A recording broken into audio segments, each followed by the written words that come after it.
بسم اللہ الرحمن الرحیم۔ السلام علیکم ورحمۃ اللہ وبرکاتہ۔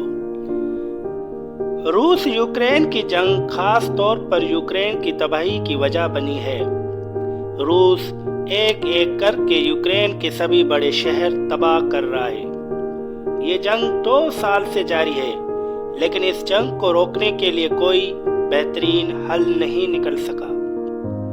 ادھر دنیا کو روس کی طرف سے ایٹمی حملے کا ڈر ستا رہا ہے۔ فائنینشل ٹائم نے لیک دستاویزات کے ذریعے ایک حیران کن رپورٹ دنیا کے سامنے رکھی۔ لیک دستاویزات میں ایسا کیا ہے؟ لیک دستاویزات میں بتایا گیا ہے کہ آخر روس کب ایٹمی جنگ چھیڑ سکتا ہے۔ یہ ان کی سلک فائلیں 2008 سے 2014 کے بیچ اور ٹیکٹیکل نیوکلیئر ہتھیار سے جڑی ہے۔ یعنی روس کا یہ پلان کوئی نیا نہیں بلکہ 15 سال پرانا ہے۔ کیسے ہتھیاروں کا استعمال کرنا چاہتا ہے روس؟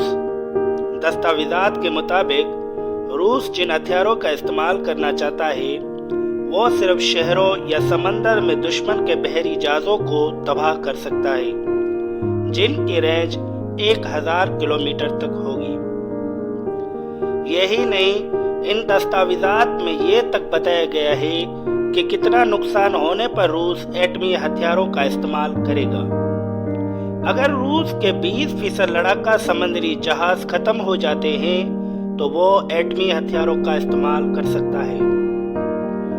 اگر 3 ایئر فیلڈ تباہ ہو جاتی ہے تو ایٹمی ہتھیاروں کا استعمال ہو سکتا ہے، اور اگر نیوکلیئر پاور شپ 30% تباہ ہو جاتی ہے تو تب بھی ایٹمی جنگ ہو سکتی ہے۔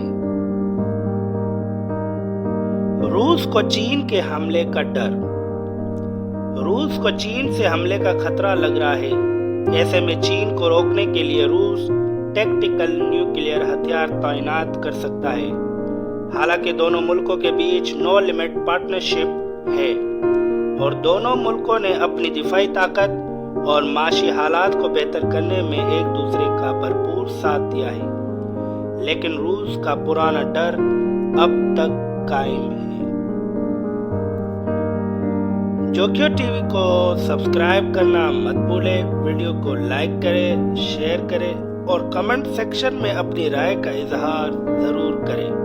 اپنا خیال رکھیے گا۔ اللہ حافظ۔